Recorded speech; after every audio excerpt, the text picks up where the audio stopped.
Hello दोस्तों, स्वागत है आप सभी का अतुल्य आर्यस ऑनलाइन क्लासेस में। दोस्तों, आज की इस वीडियो में हम बात करने वाले हैं महाजनपद काल के विषय में। दोस्तों, ये जो टॉपिक है वो आपकी यूनिट नंबर 1 का टॉपिक है। और दोस्तों, यूनिट नंबर 1 के अंदर ये टॉपिक आपका नया जोड़ा गया है। दोस्तों, आपको याद करवा दूं, कुछ दिन पहले ही 11 तारीख को जो है अपना रीट का नया सिलेबस जारी हुआ है, उसमें से थोड़ा सा फेरबदल हुआ और फर्स्ट यूनिट के अंदर देखिएगा यहाँ पर इस टॉपिक को डाल दिया गया है जिसे आज अपने पढ़ने वाले हैं। और ये हमारी फर्स्ट यूनिट का अंतिम टॉपिक है। दोस्तों, ये जैन और बौद्ध धर्म अपने पढ़ चुके हैं, ये टॉपिक अपने पहले ही कर भी चुके थे। दोस्तों 1 से 12 यूनिट फिर से याद करवा दूं, 1 से 12 यूनिट विद टीचिंग मेथड सारा सिलेबस अपना हो चुका है। पहले सारा सिलेबस अपना कंप्लीट हो चुका है दोस्तों, जो पहले वाला सिलेबस था, जिसमें से कुछ टॉपिक काट दिए गए हैं, लेकिन सिलेबस सारा का सारा हमारे द्वारा करवा दिया गया था। दोस्तों, सारे लिंक आपको डिस्क्रिप्शन में मिल जाएंगे। दोस्तों, साइकोलॉजी का, इंग्लिश का, हिंदी का, एसएसटी का सारा सिलेबस अतुल्य के द्वारा करवाया जा रहा है। अगर आपको लिंक ढूंढने में कोई समस्या है, अगर आप चैनल की प्लेलिस्ट में जाकर के देखना चाहें तो वहां पर आपको सारी जो प्लेलिस्ट हैं वो मिल जाएंगी। अन्यथा आप किसी भी वीडियो के डिस्क्रिप्शन में देखेंगे तो आपको सारी प्लेलिस्ट, सारी जो आवश्यक लिंक है वो यहाँ पर देखने को मिल जाएंगी। इनकी जो पीडीएफ है दोस्तों, यहाँ आप अगर जो आपको पढ़ाया जा रहा है उसको उतारना चाहें तो भी ठीक है, अन्यथा अगर आप इनके डायरेक्ट पीडीएफ लेना चाहें तो आपको पीडीएफ भी उपलब्ध करवाई जा रही है। दोस्तों, कहाँ पर आपको मिलेगी?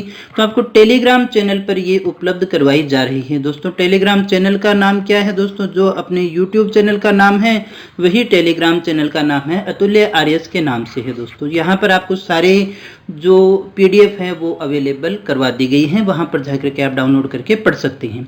इसके अलावा जो अपनी ऑफिशियल वेबसाइट है दोस्तों, atulyaryas.in, तो यहाँ पर भी जो है वो सारी की सारी पीडीएफ क्रम के अनुसार जो है वहाँ पर रखी हुई है, तो वहाँ जाकर के भी आप देख सकते हैं। तो ये तो हुई पीडीएफ और अदर इन्फॉर्मेशन की बात। अब हम टॉपिक को शुरू करें, महाजनपद काल को, और इसको एक ही वीडियो में अपने समाप्त करने वाले हैं। बड़े अच्छे से और बड़े इत्मीनान से हम इसको ख़त्म करेंगे दोस्तों, और अच्छे से इसको समझेंगे भी। तो हमें जो पढ़ने हैं 16 महाजनपद, लेकिन यहाँ हम जो बात कर रहे हैं दोस्तों वो हमारे सिलेबस में देखिएगा जो दिया गया है वो है महाजनपद काल। तो यहाँ देखिएगा दोस्तों, हमें पढ़ना क्या क्या है वो चीज़ें देख लीजिएगा। पहले जो इस लेसन में हम डिस्कस करने वाले हैं, एक तो जो हमारे 16 महाजनपद हैं उनको देखेंगे, साथ ही साथ जो एक इम्पोर्टेंट टॉपिक है अपना मगध का उत्थान, ये भी हमें पढ़ना है जो इसमें आता है। इस टॉपिक में जो शामिल है दोस्तों, इसके अलावा था धार्मिक क्रांति, इसके अलावा आपको इसमें पढ़ना होता है फारसी आक्रमण, और इसमें आपको पढ़ना होता है ग्रीक आक्रमण। ये जब सारी चीज़ें आप पढ़ते हैं तो आपका महाजनपद काल का सिलेबस है वो कंप्लीट हो जाता है। यहाँ इस वीडियो में 16 महाजनपद के विषय में बात करेंगे, मगध के उत्कर्ष या उत्थान के विषय में बात करेंगे। धार्मिक क्रांति में देखिएगा क्या चीज़ें थी, बौद्ध धर्म और जैन धर्म जो इसी से संबंधित है, इसी टॉपिक का पार्ट था, वो हमने पहले से ही पूरा कर लिया है। फारसी और ग्रीक आक्रमण बड़े छोटे छोटे से टॉपिक हैं दोस्तों, एक एक पेज के ही हैं, हम इनको भी अध्ययन कर लेंगे ताकि ये जो टॉपिक है वो आपका अच्छे से कंप्लीट हो जाए दोस्तों। तो आगे बढ़ने से पहले हम थोड़ा सा इसको समझ लेते हैं महाजनपद को। देखिएगा, कुल मिलाकर के जो हमें यहाँ पढ़ना है 600 से लेकर के 325 ईसा पूर्व तक का जो इतिहास है वो हमें पढ़ना है। और महाजनपद में आगे जाने से पहले आपको ये जान लेना चाहिए, अगर हम बात करें महात्मा बुद्ध की, तो महात्मा बुद्ध से पहले ही दोस्तों 16 जो महाजनपद है वो अस्तित्व में थे। हमें इन 16 महाजनपद, ये जो 16 महाजनपद हैं, इनकी जानकारी कहाँ से मिलती है दोस्तों? तो ये मिलती हैं बौद्ध और जैन ग्रंथों से। कौन से ग्रंथों से मिलती है दोस्तों? बौद्ध और जैन ग्रंथों से मिलती हैं। बौद्ध ग्रंथ की बात करें तो दोस्तों अंगुत्तर निकाय, और जैन ग्रंथ की बात करें तो दोस्तों कौन सा रह गया? भगवती सूत्र है दोस्तों। इनमें देखिएगा ये सारी की सारी जानकारी उपलब्ध है। बौद्ध धर्म का अंगुत्तर निकाय और जैन धर्म का भगवती सूत्र है, जहां पर आपको 16 जनपदों का उल्लेख देखने को मिलता है दोस्तों।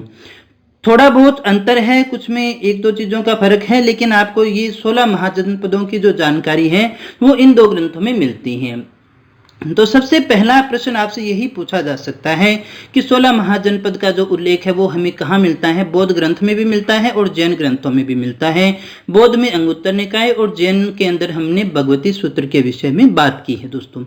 अब आगे बढ़ने से पहले हम इस महाजनपद शब्द को देख लेते हैं। देखिए, महाजनपद में जो शब्द आता है वो सबसे पहले देखिएगा जन आता है। अब जन कहाँ से आया दोस्तों? जब हमारे यहाँ पर आए आर्य, तो आर्यों के आगमन के साथ ही कबीलाई जो जन था, ये अपने इसको एक कबीला कह सकते हैं दोस्तों। कबीलाई जो जन है उसका स्थापना हो चुका था दोस्तों, यानी कबीलाई जो जन है वो आ गया था आर्यों के साथ ही। अब देखिएगा, इन जन से मिलकर के, इन जनों से मिलकर के क्या बना दोस्तों? जनपद बना। और इन जनपदों से मिलकर के क्या बना दोस्तों? महाजनपद का निर्माण होता है दोस्तों। तो जन को अपने कबीला कह सकते हैं, आज के संदर्भ में अपने इसको विलेज कह सकते हैं दोस्तों। और विलेज से फिर देखिए डिस्ट्रिक्ट बना, और डिस्ट्रिक्ट से फिर क्या बनता है? राज्य। तो महाजनपद को आज की कंडीशन में अपने स्टेट के रूप में ले सकते हैं। तो जन से बना जनपद, और जनपद से बना हुआ क्या हुआ करता था दोस्तों? महाजनपद हुआ करता था। और ये जो बात है, ये हमें लगभग महाजनपद के विषय में जो जानकारी मिलती है वो 600 ईसा पूर्व से मिलनी प्रारंभ हो जाती है। यहाँ से हमें विस्तृत विवरण देखने को मिलता है। अब हम कहें कि ऐसा क्या हुआ, महाजनपदों का जो निर्माण हुआ, मगध का उसके अंदर काफी बड़ा योगदान था, बहुत इंपॉर्टेंट आता है, इसलिए हम उसको भी देखेंगे। तो उत्तर वैदिक काल में देखिएगा प्राप्ति हो गई थी लोहे की। उत्तर वैदिक काल में किसकी प्राप्ति हो गई थी दोस्तों? लोहे की प्राप्ति हो गई थी। और इसी के कारण जो है महाजनपदों का विकास होना शुरू हो गया था। क्योंकि लोहे के कारण क्या हुआ, अब इस बात को समझ लीजिएगा दोस्तों, कि लोहे के हल बनने प्रारंभ हो गए, जिसके कारण उत्पादन भी ज्यादा होना शुरू हो गया। और कृषि अधिशेष, यानी जो कृषि करते थे उसमें से बच जाता था, कृषि अधिशेष के कारण नगरों का निर्माण होना शुरू हुआ। और इनके साथ साथ ही मुद्रा का प्रसार होना शुरू हो गया। और मुद्रा का प्रसार होने से ही व्यापार की बढ़ोतरी होती है, और धीरे धीरे महाजनपद की ओर अपने अग्रसर होते हैं। तो ये तो एक हमने विस्तृत रूप में इसकी ये देखी भूमिका कि किस प्रकार से महाजनपदों का निर्माण होता है। तो लोहे का बहुत बड़ा योगदान अपने मान के चलते हैं। और लोहे का बहुत बड़ा योगदान देखिए उस समय के अंदर मगध के उत्कर्ष में भी था। वो आगे अपने सारी बातों के बारे में डिस्कस करने वाले हैं। तो यहाँ सबसे पहले हम देख लेते हैं ये 16 महाजनपद जो हैं वो कौन कौन से थे, इनके बारे में जान लेते हैं। एक तो ये कि ये एक दूसरी नगरीय क्रांति थी दोस्तों। ये दूसरी नगरीय क्रांति थी जिसका जो प्रमुख कारण था वो लोहे की खोज को माना जाता है। इसके कारण सारी चीजें किस पे डिपेंड हो चुकी थी दोस्तों? इकोनॉमी बढ़ने लगी थी। कृषि अधिशेष के कारण जो है नगरों का निर्माण होना शुरू हो गया। इसे अपने दूसरी नगरीय क्रांति के नाम से जानते हैं। 16 महाजनपदों का उल्लेख कहाँ मिलता है? अंगुत्तर निकाय की हमने बात की थी। बौद्ध साहित्य और भगवती सूत्र जो जैन साहित्य है यहाँ पर हमें देखने को मिलता है। अब देखिएगा, ये जो जनपद थे, यहाँ महाजनपदों की बात करें तो एक बात को अपनी ओर जान लेते हैं। ये जो 16 जनपद थे, इन 16 में से 2 जो थे वो कैसे थे? गणतंत्र थे। वो गणतंत्र थे। और बाकी जो 14 थे वो कैसे थे दोस्तों? राजतंत्र थे। यहाँ से बहुत अच्छा प्रश्न आपसे पूछा जा सकता है।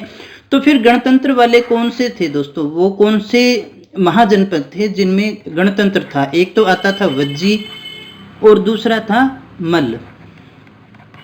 ये 2 जो हैं वो गणतंत्र थे, बाकी के सारे राजतंत्र थे। गणतंत्र का मतलब हम ये कह सकते हैं कि वो एक प्रकार के क्या थे?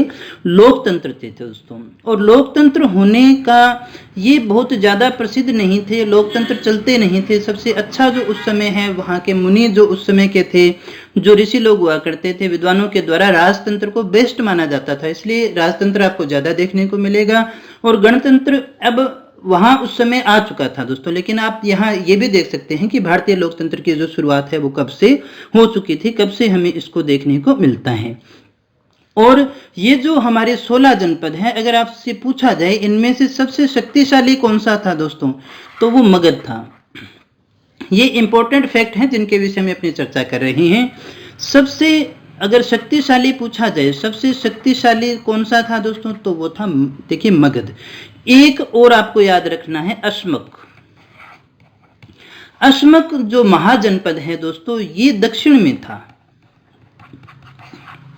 गोदावरी नदी के किनारे था। अस्मक महाजनपद जो है वो दक्षिण में था। बाकी सारे के सारे कहाँ रह गए दोस्तों, उत्तर में थे दोस्तों। तो यहाँ पर ये अलग से है, इसलिए आपसे पूछा जा सकता है अधिकतर कहाँ थे, उत्तर में थे। दक्षिण में हमें जो है अस्मक ही देखने को मिलता है दोस्तों। तो बाकी जो भी चीजें हैं वो आगे अपने धीरे धीरे देखते चले जाएंगे।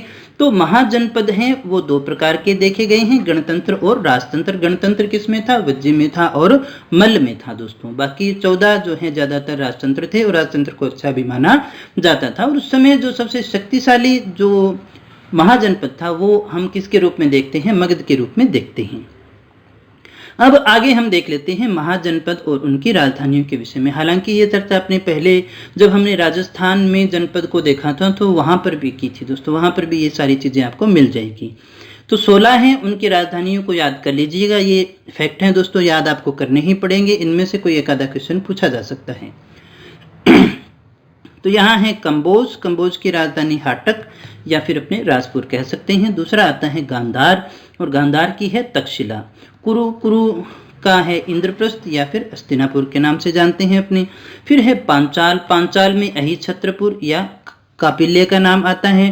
कौशल, कौशल की राजधानी थी श्रावस्ती या साकेत का नाम आता है दोस्तों। मल्ल संघ की बात करें कुशीनगर या कुशीनारा। वज्जी संघ की राजधानी विदेह और मिथिला का नाम आता है। तो यहाँ एक बार फिर से बोल देता हूँ मैं दोस्तों, कंबोज जो ये सारे के सारे महाजनपद हैं यहाँ वाले, और ये वाले इनकी राजधानियां हैं। तो कंबोज की हाटक है, गांधार की तक्षशिला है, कुरु की इंद्रप्रस्थ है, पांचाल की अहिछत्रपुर है, कौशल की श्रावस्ती है, मल्ल की कुशीनगर है और वज्जी संघ की विदेह या मिथिला है दोस्तों। अंग की है चंपा और मगध की है गिरि, वज्र, राजगृह और पाटलिपुत्र का नाम आता है। काशी की राजधानी है वाराणसी। सूरसेन, इसको सूरसेन कर लीजिएगा दोस्तों। यहाँ की मथुरा रह गई। मत्स्य की विराटनगर, ये हमने राजस्थान में भी पढ़ा था। वत्स की कौशाम्बी है। चेदी की सुक्तमती या शुक्तिमती है दोस्तों। अवंती की उज्जैनी या महिष्मती, ये महिष्मती नाम आपको कहीं पर याद आ रहा होगा दोस्तों। अगर आपने बाहुबली देखी हो तो दोस्तों महिष्मती का नाम आपको अभी स्मरण हो जाएगा। 16 नंबर जो है वो हमारी अस्मक, जिसको पोटलिया पाटन।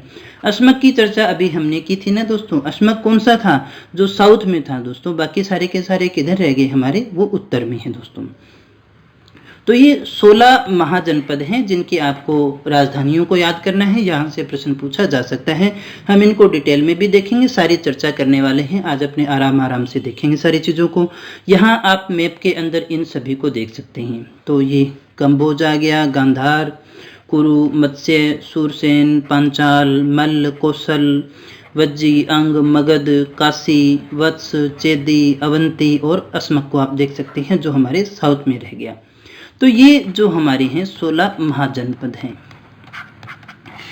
पीडीएफ आपको मिल जाएगी दोस्तों, आप अच्छे से उनमें से याद कर सकते हैं। अच्छे से इनको देखते रहिएगा बार बार, और मैप के अंदर भी याद करने की कोशिश कीजिएगा दोस्तों। कोशिश की गई है कि पैमाने के आधार पर ही हो। आगे अपने देखते हैं दोस्तों महाजनपदों के विषय में थोड़ा विस्तृत व्याख्या की बात करें तो यहाँ सबसे पहले हम देख लेते हैं कंबोज को। कंबोज का उल्लेख सदैव गंधार के साथ ही होता है दोस्तों, और यह महाजनपद जो है गंधार राज्य से सटे हुए भारत के पश्चिमी उत्तर भाग यानी कि कश्मीर का जो उत्तरी भाग है, पामीर और बदख्शां का जो प्रदेश है उसमें स्थित रहा होगा। ये दोस्तों ऐतिहासिक बातें हैं, थोड़ा बहुत इधर उधर हो सकता है, या हम यूं कहें इसको दक्षिणी पश्चिमी कश्मीर और काफिरिस्तान हम इसको मान सकते हैं। हिंदू कुश से लेकर के काबुल तक का जो प्रदेश है वो काफिरिस्तान के नाम से जाना जाता था, तो ये भी हो सकता है दोस्तों। यहाँ प्राचीन काल में जो है वो कंबोज जनपद हुआ करता था, ऐसा उल्लेख आता है। तो कश्मीर का उत्तरी भाग, पामीर, ये जो सारा है वो इस महाजनपद का क्षेत्र माना जाता है। यहाँ जो दो मुख्य नगर थे वो थे राजपुर और द्वारका। यहाँ के दो मुख्य नगर थे जहाँ से प्रश्न पूछा जा सकता है। हालांकि देखिएगा दोस्तों बहुत जगह तो आपको उतना जो 16 महाजनपद है उनकी राजधानियों तक ही पढ़ने को मिलता है, लेकिन हमने कोशिश की है कि उससे भी आगे पूरा डिटेल में हम इसको अध्ययन कर लें ताकि बच्चों को कहीं और भटकने की आवश्यकता न पड़े। तो राजपुर और द्वारका जो है वो इस राज्य के दो प्रमुख नगर थे। यह पहले एक राजतंत्र था किंतु बाद में गणतंत्र बन गया था दोस्तों। प्राचीन काल में यह घोड़ों के लिए काफी ज्यादा प्रसिद्ध हुआ करता था। तो कौटिल्य के काल में कम्बोजों को क्या कहा गया है दोस्तों? वार्ता, ये याद रखिएगा इसका, शस्त्रोपजीवी। वार्ता शस्त्रोपजीवी कहा गया है किसको? कम्बोजों को कहा गया है दोस्तों। तो ये कम्बोजों के लिए आता है ये शब्द वार्ता शस्त्रोपजीवी। तो ये भी आपको याद रखना है। और ये कहा किसने है? ये कौटिल्य ने कहा है अपने अर्थशास्त्र के अंदर। ये एक बात इसके लिए और आती है। तो कम्बोज का उल्लेख देखिए गांधार के साथ में आता है। मोटा मोटी आप इसको याद रख लीजिएगा। ये पश्चिमी उत्तर भाग यानी कश्मीर का ये एक भाग आता है। और ये घोड़ों के लिए जाना जाता था। ये पहले राजतंत्र था लेकिन बाद में ये भी गणतंत्र बन गया था। अब हम बात कर लेते हैं गांधार की। गांधार कहाँ है दोस्तों? अगर वर्तमान में बात करें तो वर्तमान पाकिस्तान के पेशावर और रावलपिंडी के जो जिले हैं वहाँ की सम्मिलित भूमि पर यह फैला हुआ करता था। साथ ही साथ पूर्वी अफगानिस्तान में भी ये स्थित था। इस राज्य में कश्मीर घाटी और प्राचीन तक्षशिला का भूप्रदेश भी आता था। और क्या आता था दोस्तों? इसमें कश्मीर घाटी और जो प्राचीन तक्षशिला का भूभाग है वो इसके अंदर आता था। बाकी आपने अभी मैप भी देखिएगा, थोड़ा सा देखा होगा। और ये माना जाता है रामायण के अनुसार इसकी जो स्थापना की थी वो की थी लक्ष्य ने। किसने की थी दोस्तों? लक्ष्य ने की थी। और जो लक्ष्य था वो भरत का पुत्र था। अगर आपसे पूछा जाए कि गांधार की स्थापना किसने की थी तो ये लिखा हुआ आता है रामायण के अनुसार कि भरत के पुत्र लक्ष्य जो था उसके द्वारा इसकी स्थापना की गई थी दोस्तों।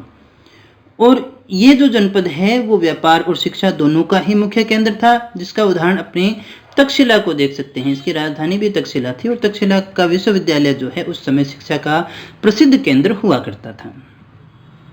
कुरु की बात करें आगे, तीसरा जो हमारा महाजनपद आता है कुरु। इस राज्य में आधुनिक दिल्ली के आसपास के प्रदेश थे और इसकी राजधानी थी इंद्रप्रस्थ। और इंद्रप्रस्थ शब्द का जो प्रयोग है आज भी दिल्ली के लिए किया जाता है दोस्तों। यहाँ पर हम जो क्षेत्र ले सकते हैं तो आप इसको इस तरह से याद रख सकते हैं, दिल्ली, मेरठ और थानेश्वर।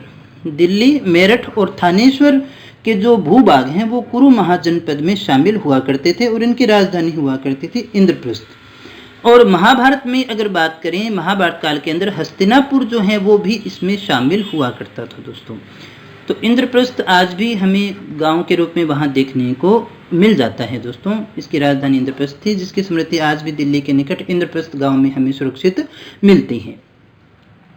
इसके बाद में हम बात करते हैं पांचाल देश की। तो पांचाल महाजनपद है, इसका जो विस्तार था आधुनिक देखिए बदायूं और फर्रुखाबाद जो जिला है उसके रोहिलखंड और मध्य दोआब में स्थित था। पांचाल जो है दोस्तों ये दो भागों में बंटा हुआ था। पांचाल कितने भागों में बंटा हुआ था दोस्तों? दो भागों में देखिए बंटा था, एक उत्तरी पंचाल और एक दक्षिणी पंचाल। उत्तरी पंचाल की राजधानी अहिच्छत्र और दक्षिणी पंचाल की राजधानी थी कापिल्य। और यहाँ पर जो व्यवस्था हुआ करती थी दोस्तों वो कौन सी थी? वो गणतंत्रीय थी। इसको एक बार फिर से देख लीजिएगा। पांचाल की अगर हम बात करें तो आधुनिक जो हमारा रोहिलखंड है उसका आप देखिए बरेली ले सकते हैं। बरेली, बदायूं और फर्रुखाबाद जो जिला है उनसे मिलकर के जो बनता है वो हमारा कहलाता था पांचाल। इसके दो भाग हमने माने, उत्तरी पांचाल और दक्षिणी पांचाल। उत्तरी पांचाल की राजधानी अहिच्छत्र और दक्षिणी पांचाल की राजधानी थी कांपिल्य। और कालांतर में जाकर के कुरु और पांचाल दोनों मिलकर के एक संघ बन गई थी। कुरु प्लस पांचाल, ये दोनों मिलकर के एक संघ बन जाते हैं दोस्तों। इसके बाद में दोस्तों हम बात करते हैं कोसल महाजनपद के विषय में। कोसल जो महाजनपद है कहाँ था? तो आधुनिक जो उत्तर प्रदेश है उसके अवध क्षेत्र में ही था दोस्तों। अवध जो क्षेत्र है उसे ही हम कोसल कह सकते हैं दोस्तों। बुद्ध काल की अगर अपने बात करें, बुद्ध काल में ये माना जाता है ये दो भागों में बटा हुआ था। एक उत्तरी भाग था और एक कौन सा था? दक्षिणी भाग हुआ करता था दोस्तों। तो उत्तरी भाग की राजधानी हुआ करती थी साकेत, जो अयोध्या के रूप में अपने देखते हैं, और दक्षिणी भाग की राजधानी हुआ करती थी श्रावस्ती। तो दो राजधानियां हमें यहाँ इसकी देखने को मिलती हैं, एक साकेत के नाम से जानी जाएगी और दूसरी श्रावस्ती के नाम से जानी जाती है दोस्तों। ये अवध का ही क्षेत्र हुआ करता था, इसीलिए रामायण में जो इसकी राजधानी है, राजधानी जो है वो अयोध्या को बताया गया है। प्राचीन काल में जहाँ जो शासक रहे वो थे दिलीप, रघु, दशरथ और श्री राम जैसे सूर्यवंशी शासकों ने यहाँ पर शासन किया था दोस्तों। और बौद्ध ग्रंथ जो हैं उनके अंदर इसकी राजधानी कौन सी बताई गई है दोस्तों? श्रावस्ती है इसकी राजधानी देखने को मिलती है। बुद्ध के समय जो 4 शक्तिशाली राजतंत्र थे उनमें से ये भी एक माना जाता है। और यहाँ का जो एक प्रसिद्ध और प्रतापी शासक अगर अपने कहें तो वो कौन था दोस्तों? वो प्रसेनजीत यहाँ का प्रतापी शासक हुआ करता था। फिर हम बात कर लेते हैं मल्ल के विषय में, जो अपना एक गणराज्य भी था उस समय हमने बात की थी। तो मल्ल महाजनपद है, ये भी 2 भागों में बंटा हुआ था। इसकी एक की राजधानी तो थी कुशीनारा और दूसरे की राजधानी हुआ करती थी पावा। मल्ल क्या था दोस्तों? एक गणराज्य ही था, 2 भागों में बंटा हुआ था। और ये इसमें से एक की राजधानी कुशीनगर या फिर कुशीनारा अपने कह सकते हैं, दूसरे की थी पावा। मल्ल लोग प्रसिद्ध हुआ करते थे दोस्तों, किस लिए? साहस और युद्ध प्रियता के लिए इनको जाना जाता था। अंततः ये भी मगध के द्वारा जीत लिया गया था दोस्तों। आगे अपनी बात करते हैं अगले महाजनपद जो काफी प्रसिद्ध भी रहा, काफी इंपॉर्टेंट भी है, वज्जी। ये माना जाता है कि 8 गणराज्यों का समूह हुआ करता था दोस्तों। और महात्मा बुद्ध के समय ये काफी शक्तिशाली हुआ करता था, इसलिए काफी इंपॉर्टेंट है। और बुद्ध के समय शक्तिशाली ही था। और मिथिला यहाँ के लिए काफी ज्यादा इंपॉर्टेंट है, क्योंकि मिथिला जो है, मिथिला में पहले क्या था दोस्तों? राजतंत्र हुआ करता था और कालांतर में जाकर के यहाँ भी गणतंत्र स्थापित हो जाता है। यहाँ अब इसको समझ लेते हैं। यह जो राज्य है वो गंगा नदी के उत्तर में नेपाल की पहाड़ियों तक विस्तृत हुआ करता था। पश्चिम में गंडक नदी इसकी सीमा बनाती थी और पूर्व में संभवतः जो इसका विस्तार था वो कोसी और महानंदा नदियों के तटवर्ती जंगलों तक हुआ करता था। यह एक गणराज्य था। कैसा गणराज्य था दोस्तों? संघात्मक गणराज्य था, और ये जो कि 8 कुलों से मिलकर के बना हुआ था। बुद्ध और महावीर के काल में अत्यंत शक्तिशाली गणराज्य हुआ करता था। बाद में मगध के शासकों ने इसे अपने राज्य का एक प्रदेश बना करके छोड़ दिया था दोस्तों। तो वज्जी हमारे लिए काफी इंपॉर्टेंट है, काफी जरूरी माना जाता है, क्योंकि 8 गणराज्यों का जो समूह है और काफी शक्तिशाली था महात्मा बुद्ध के समय। तो ऐसे प्रश्न आपसे पूछे गए हैं, आगे भी पूछे जा सकते हैं। इसके बाद में दोस्तों हम बात कर लेते हैं मत्स्य जनपद के विषय में, जिसके विषय में हमने राजस्थान में भी बात की थी। इस राज्य का जो विस्तार था आधुनिक राजस्थान के अलवर जिले में चंबल नदी तक हुआ करता था। इसकी राजधानी थी विराटनगर। जयपुर से अलवर तक जाने वाले राजमार्ग पर ये स्थित था। वर्तमान नाम इसका बैराट है। महाभारत के अनुसार पांडवों ने यहाँ पर अपना अज्ञातवास का समय बिताया था दोस्तों। तो ये जानना आवश्यक था, क्योंकि बाकी पूरी डिटेल है हम इसकी जो है राजस्थान के महाजनपद थे उनके अंदर देख चुके थे। आगे अपने बात कर लेते हैं वत्स जनपद के विषय में। वत्स जनपद जो है दोस्तों ये भी काफी इंपॉर्टेंट है। ये कहाँ पर था दोस्तों? इलाहाबाद और बांदा जिलों का सम्मिलित रूप था। इसको आप छोटे से याद रख लीजिएगा। तो बांदा और एक इलाहाबाद। अब तो इसका नाम इलाहाबाद नहीं है दोस्तों, नए नाम के साथ में इसको याद रख लीजिएगा।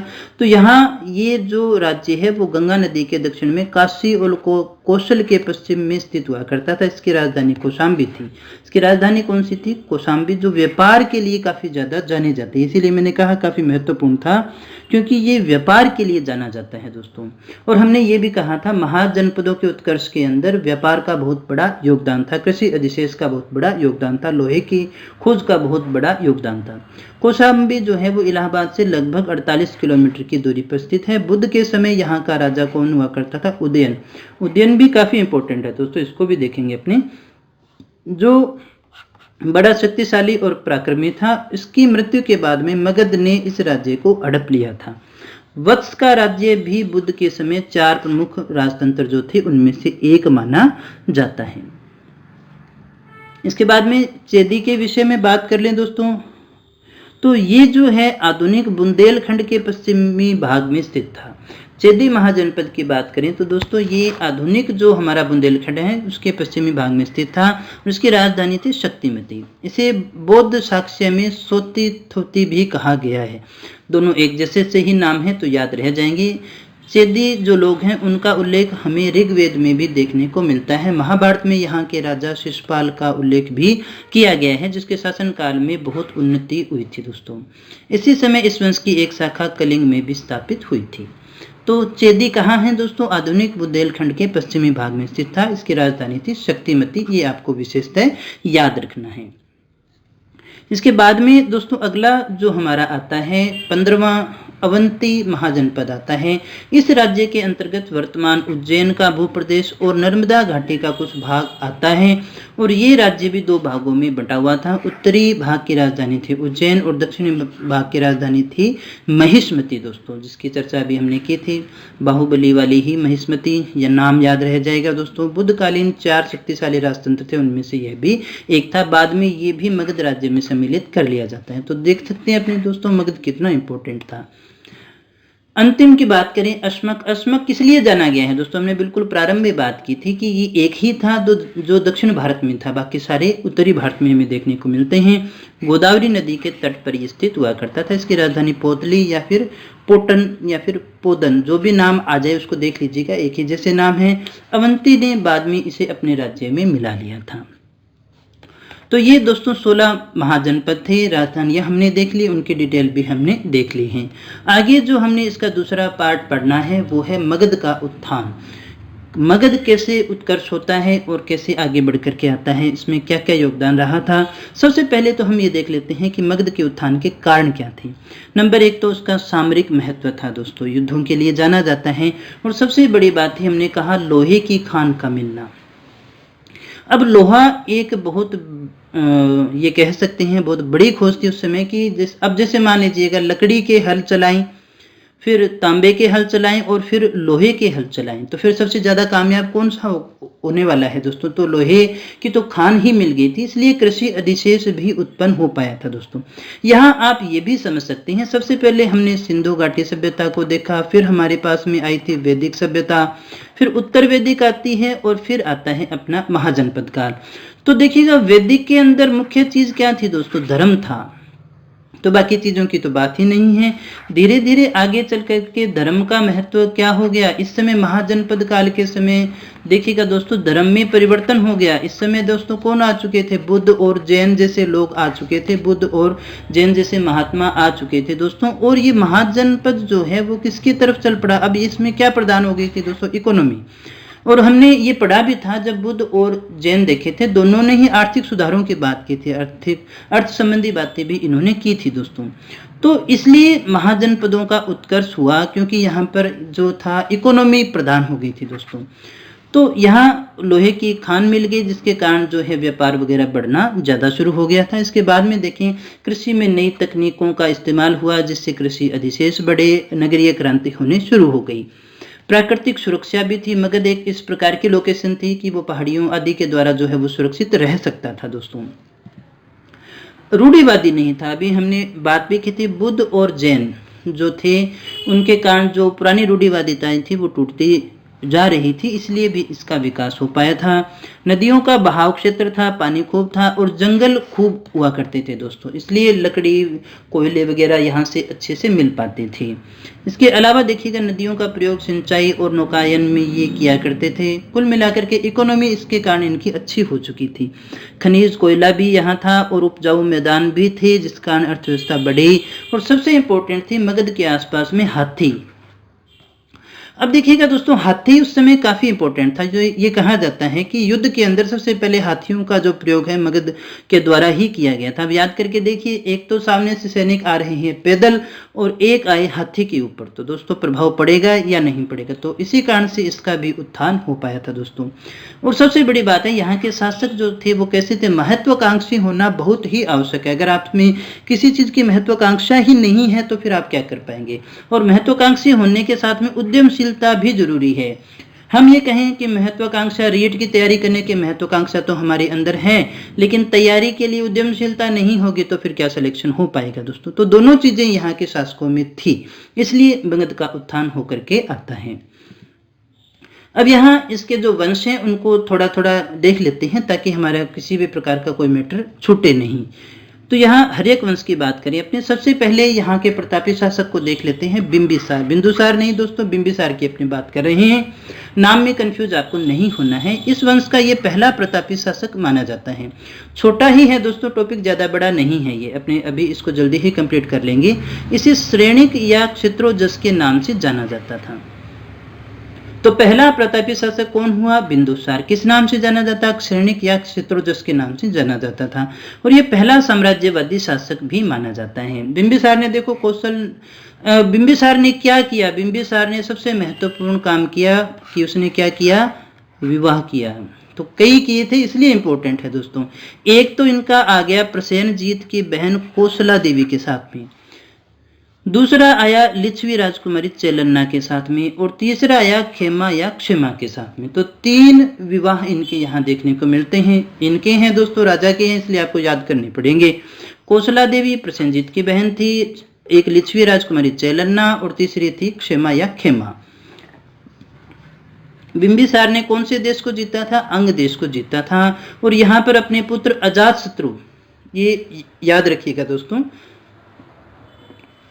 कि अजातशत्रु को वहां का गवर्नर बना दिया। प्रश्न बहुत बार पूछा गया है कि बिंबिसार ने अपने जो है कौन से पुत्र को या किसे जो है अंग देश का गवर्नर नियुक्त किया था, तो वो कौन था दोस्तों? अजातशत्रु।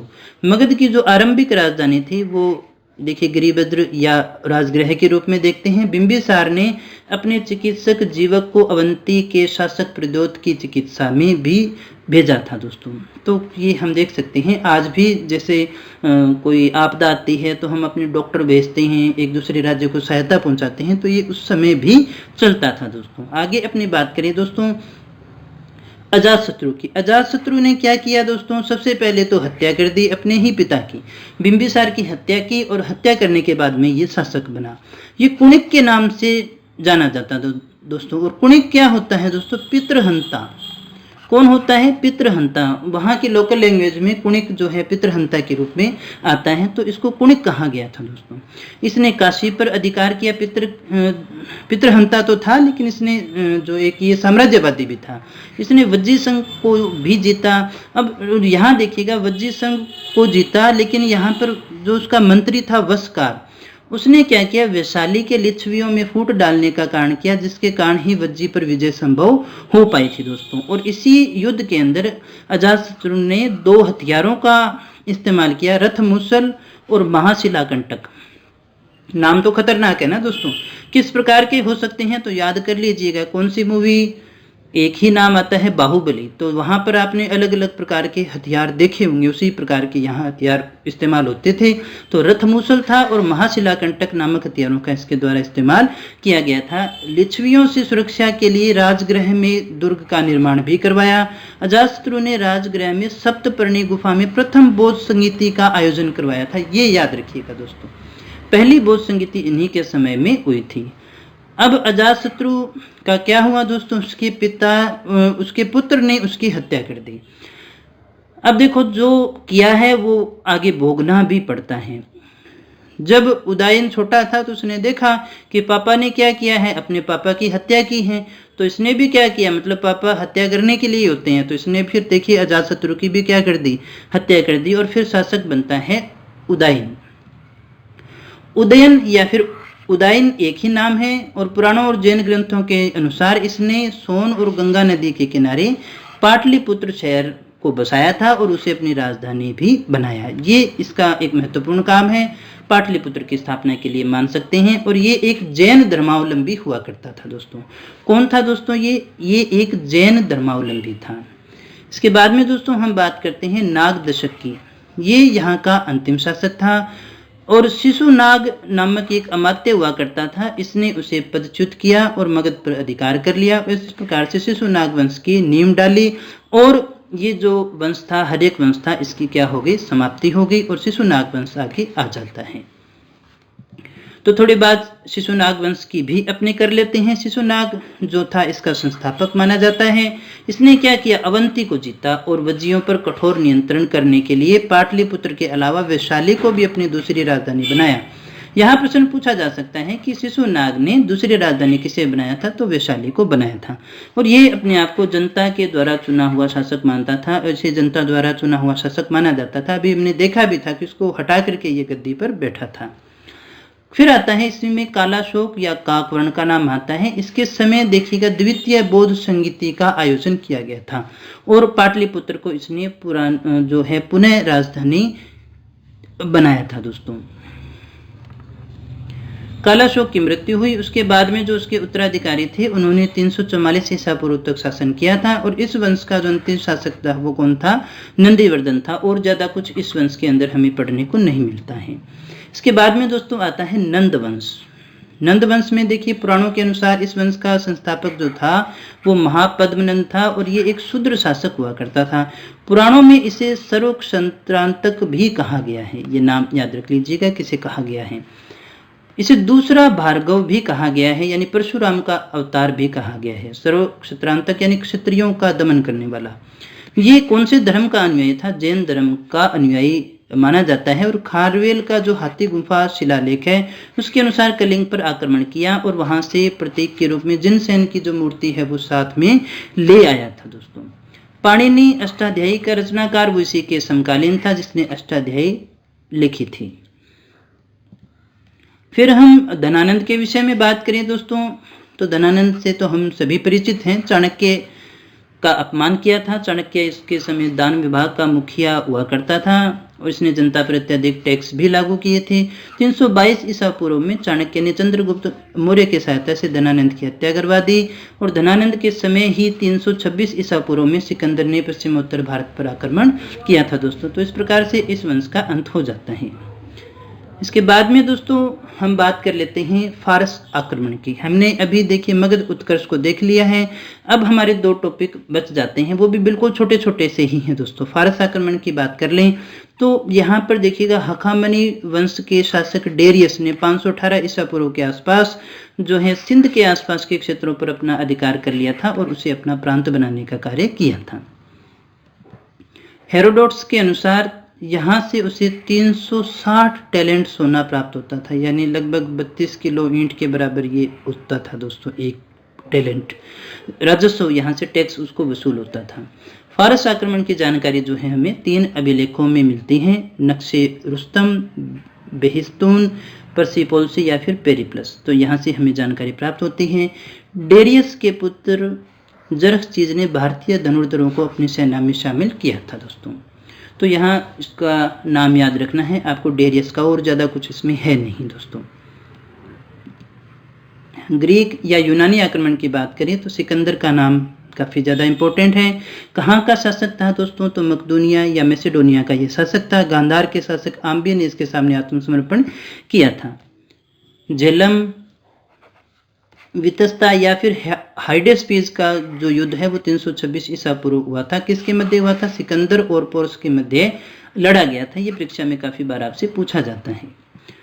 अब इस युद्ध में हुआ क्या? हाइडेस्पीस के युद्ध में पोरस पराजित हुआ, लेकिन पोरस की बहादुरी जो है सिकंदर को बहुत अच्छी लगी और उसने अपना राज्य जो था, जीता हुआ राज्य, उसको वापस दे दिया था। पोरस का राज्य झेलम और चिनाब जो नदी है उसके मध्य स्थित हुआ करता था। सिकंदर लगभग 19 माह तक भारत में रहा था। कब तक रहा था दोस्तों? 19 माह तक भारत में रहा था। सिकंदर की सेना ने व्यास नदी को पार करने से मना कर दिया था। पूछा जा सकता है, वैसे कोई ज़्यादा इंपॉर्टेंट तो है नहीं, थोड़ा डीपली ही है। सिकंदर ने भारत में 3 नगर बसाए। कौन कौन से? निकेया, बहुकफेला और अलेक्जेंड्रिया। 3 जो नगर हैं वो इनके द्वारा बसाए गए थे। दोस्तों सिकंदर के साथ 3 इतिहासकार आए थे। कौन कौन से? एक तो निरियाकस है, आरिसिक्रेटस है और ओरिस्टोब्यूलस है। ये 3 इतिहासकार जो है सिकंदर के साथ में आए थे। तो दोस्तों इस प्रकार से ये जो है हमारा महाजनपद काल कंप्लीट होता है। इसकी PDF आपको मिल जाएगी, आप डाउनलोड करके पढ़ सकते हैं। दोस्तों अगर आपको अच्छा लगा हो ये लेसन तो इसको शेयर करना मत भूलना, अपने दोस्तों को जरूर बताइएगा। दोस्तों